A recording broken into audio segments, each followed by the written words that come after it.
Hola, buenos días, ¿cómo van? Bienvenidos una vez más a otra clase de estadística.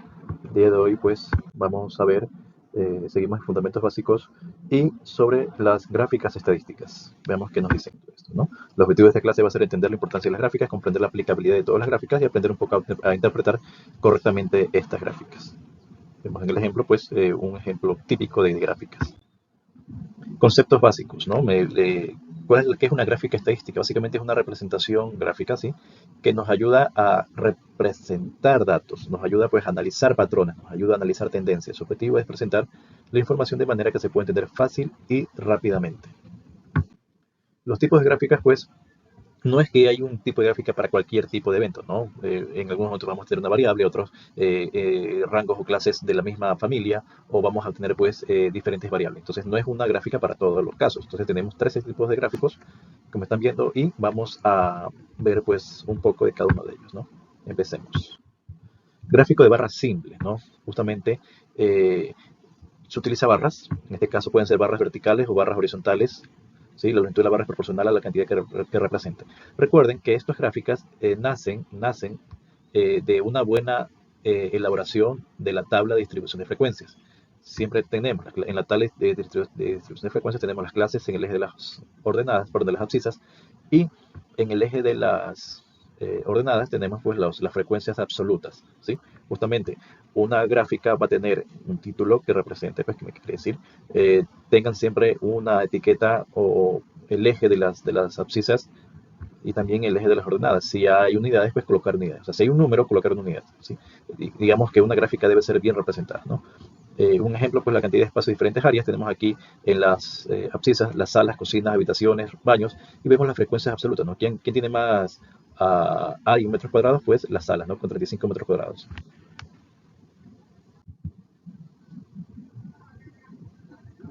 Gráfica de barras múltiples. Justamente es el mismo de las barras simples, pero cuando yo ya quiero comparar tres tipos bueno, en el ejemplo, ¿no? Tres tipos de actividades, pero yo cuando quiero comparar grupos, ¿no? Es decir, yo tengo tres proyectos, proyecto 1, 2 y 3, y en todos pues utilicé hormigón, acero, vidrio y madera. Exactamente, pero no es que la utilicé diferentes toneladas. En este caso, pues toneladas. Entonces yo puedo utilizar igual son barras verticales, pero las puedo comparar, ¿no? Cuando son barras apiladas es prácticamente como las barras múltiples, pero justamente yo ya tengo aquí los tres proyectos y coloco en cada barra que representa cada proyecto, pues la diferenciación de las subclases, ¿no? Entonces yo puedo tener, como ven ustedes en el gráfico de la derecha, tenemos la nomenclatura, ¿no? El color por las clases, terrenos, materiales, manos de obras. ¿Qué me permite esto? Comparar, qué sé yo, si yo quiero comparar, que este es un ejemplo de presupuesto en millones de dólares. Yo digo, ¿en qué rubro se va más presupuesto? Ya es fácil, ¿no? Yo sé que en cada proyecto el rubro más fuerte es el gris y el naranja, ¿no? Ya que es el gris, mano de obra y materiales. Entonces, ¿dónde debo apuntar más para controlar mi presupuesto? Pues en mano de obra y materiales. Un ejemplo, ¿no? De cómo utilizar estas barras apiladas que también son. No es más, título y en el eje, pues, donde hay numérico, pues, colocar la unidad, ¿no? Ya, este es el gráfico más utilizado, el gráfico de sectores, el gráfico circular, de pastel o pie, así como ustedes lo hayan conocido. Eh, Asemeja, ¿no? Es como que tengo una torta y yo veo, bueno, vamos a repartir la torta, pero a cada quien le voy a dar diferentes porciones. Entonces yo puedo ver gráficamente cuál es, a quién le tocó más porciones, ¿no? Generalmente este gráfico de sectores se construye pues con la tabla de distribución, pero de frecuencias relativas, ¿no? Justamente porque me da porcentajes, ¿sí? Pueden ser para datos cualitativos o datos cuantitativos, ¿no? Tenemos el histograma. Cuando ustedes ven estas láminas que son un poquito más texto, es porque quiero darle más énfasis de cómo construirla o simplemente para identificar la utilidad, ¿no? El histograma, pues, digamos, es el culmen de la representación de barras, ¿no? ¿Sí? En donde podemos colocar frecuencias relativas o frecuencias absolutas, ¿no? Eh, ¿De qué nos sirve? Pues justamente es para identificar cómo se distribuyen los tamaños. Veamos un ejemplo. Yo tengo a la derecha, pues, mitad de la distribución de frecuencias de las clases, la marca de clase, o sea, si es mi intervalo, ¿no? De 0 a 10 metros cuadrados, 10 a 20 metros cuadrados, y la marca de clase, recuerde que siempre es el punto intermedio. Y el número de habitaciones que cumplen o que caen dentro de estas clases, ¿no? Entonces yo coloco, ¿sí? Coloco las barritas. La diferencia con los gráficos de barras es de que la tabla de distribución de frecuencias se ordena de manera ascendente o descendente, pero hay un orden. En este caso ordenamos de menor a mayor. Y por eso pues tenemos este gráfico, ¿no? básicamente es un gráfico que es una campanita, ¿no? Que sube y que baja. Entonces, si el grueso del gráfico está más a la izquierda, pues sabemos, o si el grueso del gráfico está más a la derecha, ¿no? Debemos identificar bien esas partes. Pero al menos nos dice, quién es que tiene mayor número de habitaciones, pues las que tienen entre 20 y 30 metros cuadrados, ¿sí? Ya, este gráfico de polígono de frecuencias acumuladas o ojivas eh, es un gráfico bien interesante. Aquí utilizamos las frecuencias acumuladas, ya sean absolutas o relativas. Recuerda, la frecuencia absoluta es numérica y la frecuencia relativa es en porcentaje, ¿sí? Un ejemplo. Tengo mi tabla de distribución de frecuencias ordenados. Recuerden, de aquí en adelante los gráficos ya más precisos se deben ordenar. En este caso, para eso utilizamos la tabla de distribución de frecuencias. No tanto lo ordenamos, lo ordenamos más que nada en las clases, ¿no? Tenemos la frecuencia absoluta y la frecuencia acumulada. Recuerda que la frecuencia acumulada siempre va a ir aumentando, ¿no? Del menor a mayor. Pero nuestro orden siempre va a ser en la columna pues, de las clases. Entonces, ¿qué tengo aquí? Tengo este polígono, ¿sí? De distribución de frecuencias. ¿Para qué me sirve? ¿Qué sé yo? Si yo, en este ejemplo, es rango de costos por proyecto, ¿no? Clase por mil. Entonces yo tengo proyectos que me costaron yo digo, si yo quiero ver 30 proyectos, ¿cuánto costaron? Los 30 proyectos estaban en un rango entre 200.000 y 250.000, entendiendo este gráfico, ¿no? Cantidad de proyectos y costos. Y puedo decir, ¿no? Si yo quiero hacer 40 proyectos, ¿cuánto debo tener de capital? Más o menos entre 300.000 para arriba. Chévere. Si yo solamente voy a hacer 5 proyectos, ¿cuál es el costo que tendría? Ya entre 50 y 100.000, ¿no? Entonces, esa es la utilidad, ¿no? Gráficos de Pareto. Los gráficos de Pareto bueno, igual, es una combinación del gráfico de barras y una curva de frecuencias, pero justamente nos ayuda a destacar problemas más significativos o las oportunidades más importantes de un conjunto de datos, ¿no? Vamos a ver un poquito el ejemplo y ustedes pueden leer la aplicación de la arquitectura. El gráfico de Pareto igualmente se ordena en las clases, pero aparte de eso, en el gráfico tenemos ya dos ejes en las ordenadas. A la izquierda vemos el número una ordenada en frecuencias absolutas y en la derecha el otro eje pues en frecuencias relativas, ¿no? Ya. Entonces, ¿qué tenemos? En este gráfico pues tenemos cuántas veces fueron rechazadas según el tipo de clase, ya problemas con los suministros, cuántas veces rechazadas, cambios en el diseño, ¿no? Aquí están ordenadas de mayor número por frecuencias absolutas normales, o sea, no acumuladas, sino las normales acá. El gráfico sí me sale pues con una frecuencia pues acumulada, relativa acumulada. Entonces, ¿yo qué puedo decir? ¿Para qué me sirve este gráfico? Porque justamente si yo quiero ver donde ocurre el 80% de los retrasos, puedo poner aquí el 80% y veo que me caen estas últimas tres, ¿no? Digamos la cercanía. Problemas con la mano de obra, cambios en el diseño, problemas con el suministro. Entonces, justamente donde tengo la mayor cantidad de problemas, ahí yo tendré que colocar mis esfuerzos para resolverlos, ¿no? Esa es un poco la utilidad del gráfico de Pareto. Eso tienen el eje, tengo un eje vertical, o tengo dos ejes verticales, ¿no? El eje vertical de la relativa, una frecuencia relativa acumulada, ¿no? Ya. Ahora vamos a los gráficos lineales, las típicas líneas, ¿no? Es también común, lo hemos utilizado, lo hemos visto. Un gráfico lineal utiliza una línea continua para meter datos a lo largo de un eje horizontal, tiempo secuencia, o un eje vertical. Cuando ven un gráfico que tiene líneas sólidas entre los puntos, quiere decir de que todos estos puntos pertenecen a la misma familia, todos estos puntos son de la misma clase, o sea, no hay, son hermanos, son muy relacionados, y justamente me ayuda a levantar líneas de tendencia, nada más, ¿no? En el ejemplo, pues veo meses del proyecto y un presupuesto de la obra, ¿no? Pues puede ser un presupuesto estimado y yo puedo colocar, montarnos sobre este gráfico otra línea que me diga presupuesto ejecutado. Entonces, yo puedo unir todos los puntitos de presupuesto estimado porque pertenecen a la misma familia, presupuesto estimado. Pero yo no puedo unir entre la familia del presupuesto estimado y la familia del presupuesto ejecutado. Entonces, cada quien tiene su propia línea, ¿no? Otro gráfico de dispersión de puntos. Este sí es bien interesante, se utiliza bastante en la investigación. Aquí es donde yo puedo comparar, relacionar dos variables de dos conjuntos de datos que no se conocen, ¿sí? Aquí es donde yo puedo comparar dos variables independientes inclusive, ¿no? Entonces, al presentarlos, yo puedo generar correlaciones entre ellos. Y al tener una correlación, aquí le dicen que ustedes pueden ver que es cosas positivas, si veo que los gráficos aumentan, o negativos si disminuyen, ¿no? Pero con estos gráficos que son puntitos de tendencia, yo puedo generar una línea de tendencia. ¿Qué es una línea de tendencia? Pues prácticamente es mi modelo matemático para correlacionar estas variables, ¿no? Un ejemplo. Digamos que yo tengo estos puntos. Esos son tamaños de edificios y puse tamaño de edificios y puse costos de construcción. Tengo 1.000.000 puntos, ¿no? Exacto, vengo una línea punteada, pero no es parte del gráfico. Esa línea punteada es una línea de tendencia, ¿no? Que si yo coloco una línea recta, yo voy a ver puntos que están sobre la línea y por debajo de la línea, ¿no? También pues con una línea de tendencia yo puedo utilizar mi modelo matemático de la recta, la ecuación de la recta, que es y igual mx más b, eso ya lo ven desde la escuela, colegio. Y también yo puedo calcular el, el valor r cuadrado. ¿Qué es r cuadrado? Pues el valor de la confianza, ¿no? Mientras la confianza, el r cuadrado, sea más cercana al 1, ¿sí? A la unidad, quiere decir pues de que eh, estas relaciones pues tienen más sentido.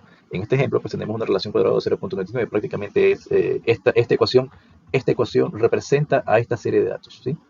Pueden ser diferentes edificios hechos por diferentes personas en diferentes épocas del año, diferentes materiales, lo que sea. Pero estoy relacionando tamaño del edificio con costo. Entonces, justamente este gráfico me sirve para encontrar relaciones. Es muy útil. Ahora vamos a los gráficos, pues, que también son útiles. El pictograma o el pictógrafo, pues justamente nos ayuda a representar gráficamente una información. También es útil, qué sé yo, un ejemplo. Yo quiero representar cuántos tipos, yo hago un estudio, levanto en una pequeña ciudad cuántos tipos de viviendas hay o de edificaciones hay y las clasifico. Yo digo, bueno, tenemos chalets, tenemos cabañas, tenemos castillos, tenemos lo que sea, ¿no? Ya. Pero puede ser de que yo al presentar esa información a los miembros de la comunidad, quizás me digan, bueno, chalet, casa y piso es lo mismo, pueden sentir, o que tienda, choza y cabaña es lo mismo. Entonces, yo puedo generar un gráfico como este con dibujitos que representan pues cada parte. Y adicional, si yo le coloco un porcentaje por debajo de estos grafiquitos, estaría pues indicando qué porcentaje de ese tipo de edificaciones eh, existen, ¿no? En tal lugar. Entonces es el uso de los pictogramas.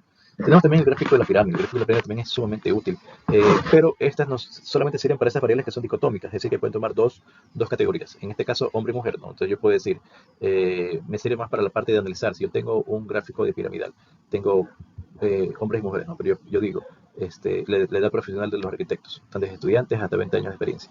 Entonces yo puedo ver qué tengo más en mi sociedad. Yo tengo más en mi sociedad estudiantes por el ancho de la pirámide, ¿no? No porque está en la base es más ancha, simplemente coincide que está abajo y es ancha, pero básicamente es el ancho normal. No puede, este ancho de aquí, digamos, esto es en el 2023, y en 5 años o en 15 años veamos si esta amplitud de la población pues, se mantiene en el tiempo, ¿no? ¿Por qué? Porque justamente esto me quiere decir de que si yo hago una lectura actual, X, ya, con este ejemplo, yo puedo decir de que eh, yo no tengo o tengo pocos arquitectos que tengan de 20 años o más. ¿Sí? Quiere decir que van desapareciendo. La única manera de ya no tener arquitectos es porque van falleciendo, ¿no? Entonces, ¿qué pasa si este grupo de estudiantes avanza y se gradúa? Entonces ya empiezo a ser más grande y van pues en el camino pues juntos, ¿no? Trabajando en la profesión. Es un gráfico que nos ayuda. También tenemos los cartogramas. Cartogramas se está utilizando actualmente porque es la combinación, ¿no? Es una parte gráfica, sí, es una parte de mapas, sí, pero también a la parte de mapas yo le ingreso pues una base de datos, le incorporo una base de datos. Entonces le doy clic en un lugar, digamos, este mapa, doy clic en algún sector, un polígono, y en ese polígono pues me sale toda la información del lugar, ¿no? Allá qué organización es, dónde queda, quién ha pagado impuestos, quién ha pagado impuestos, eh, todo eso, ¿no? Todo eso. Entonces, se utiliza bastante los llamados sistemas de información geográfica, mostrar gráficamente un lugar, un mapa, no, mapa temático, de hecho le llamo. Un lugar, doy clic y me abre la base de datos. Y este último no creo que lo hayan visto, chicos, no creo, pero es el gráfico de cajas y barras, Bax and Whisker Plot. ¿Qué es esto? Pues justamente es un gráfico sumamente poderoso, ¿no? Que me sirve para qué? Para identificar gráficamente, obviamente, cómo está dispersos los datos. ¿De qué se compone? Se compone de una cajita, en este caso la caja azul, ¿sí? Y unas barritas verticales que son los bigotes. Que son los bigotes. Um, Tengo en la parte de abajo un mínimo, en la parte de abajo un máximo, valores máximos. También puedo tener puntos afuera, sí. Arriba el máximo, debajo el mínimo, sí, que son puntos que se supone que son fuera de la curva y que representa pues a 1.5 veces la distancia entre el cuartil 1 y el cuartil 3. Como les estoy diciendo, dividimos en mínimo y máximo. Digamos que aquí tengo el 0% y el 100%. Y divido en cajitas de 25%. Si aquí tengo el 0%, esta primera línea horizontal va a ser el 25%, la segunda línea horizontal va a ser el 50%, la tercera línea horizontal va a ser el 75% y la cuarta línea va a ser 100%. Entonces, ¿qué hago? Yo grafico los cuartiles 1 y 3, los 25 y el 75%. Mientras más amplio, más ancho, más extendido está la caja, quiere decir que los valores están bien dispersos, ¿no? También se dice que el cuartil 2, que es el del 50%, se conoce como el de la mediana, es decir, donde está la parte central de los datos. Y hay una cruz en el centro, que es, dentro de la caja, que representa pues al promedio aritmético, ¿no? A la media aritmética. Entonces yo tengo rango entre el cuartil 1 y el cuartil 3. Entonces, ¿para qué me sirve? Justamente, yo puedo, si ya tengo en un gráfico, puedo comparar diferentes proyectos y puedo decir ya, en costo de construcción, veo ya qué es lo que yo quiero en costo de construcción, una caja como esta, bien compacta, porque sé que tengo valores no tan dispersos. O una caja amplia quiere decir de que hay valores bien dispersos, es decir, en este caso, en este ejemplo, tengo valores de 2 millones a 4.8, 4.9 millones, que me costó la obra. Entonces, algo me va a ayudar pues para controlar mejor mi proyecto, ¿no? Un ejemplo, pues que allá, esto es un ejemplo, ¿no? Igual ustedes lo pueden leer. Se está diseñando un edificio de apartamentos y entendemos con el tema de los gráficos cómo es el área, ¿no? En este caso, eh, damos un ejemplo, vamos. Tengo apartamentos, tengo tamaños de metros cuadrados. Bueno, tengo 3 apartamentos porque voy a tener tengo tres responsabilidades, ¿no? En este caso. Ahora, um, comparemos. Yo sé que tengo mi punto más bajo del departamento 1 es de 70 y el punto más alto es 110. La mediana está en 86, el cuartil, el 25% de los datos está en 73, el 75% de los datos está en 98, ¿no? Una vez más, cajas bien alargadas quiere decir que hay una dispersión fuerte de puntos, que es lo que no queremos, y cajas cortas, una menor dispersión, ¿no? El gráfico es muy interesante. Bueno, eh, para terminar, ¿cómo interpretamos las gráficas? Está bien, ya vimos los tipos de gráficos, ahora bueno, ¿cómo interpretamos? Ya. Una cosa es mostrarlo, ¿sí? Mostrarlo de manera entendible, con las nomenclaturas de los ejes, las unidades. Ya, pero ahora, ¿qué pasa con la interpretación, ¿no? Que es justamente entender y deducir el significado de los datos que nos dan, como ustedes ven ahí, ¿no? Justamente este análisis es lo que nos debemos enfocarlo, a lo que debemos apuntar, ¿sí? Eh, Imaginen que ustedes piden en una edificación pues a los costos de construcción debido a la eficiencia del diseño, eficiencia energética del diseño. Entonces, quizás te lo presenten en gráficos estadísticos o quizás te toque hacer gráficas estadísticas para presentarlo, pero ya tienes la idea de qué es, a quién acudir y cosas así. Entonces, pasos para interpretar un gráfico. Mi sugerencia, chicos, mi sugerencia, ¿qué sería? Identifiquen los tipos de gráficos, está bien, identifiquen el tipo de gráfica, si es barrita, si es circular, analicen los ejes. Allá, generalmente en las ordenadas va la variable dependiente y en las abscisas, en las X abscisas, va la variable independiente. Entonces, analicen los ejes que nos dicen los ejes.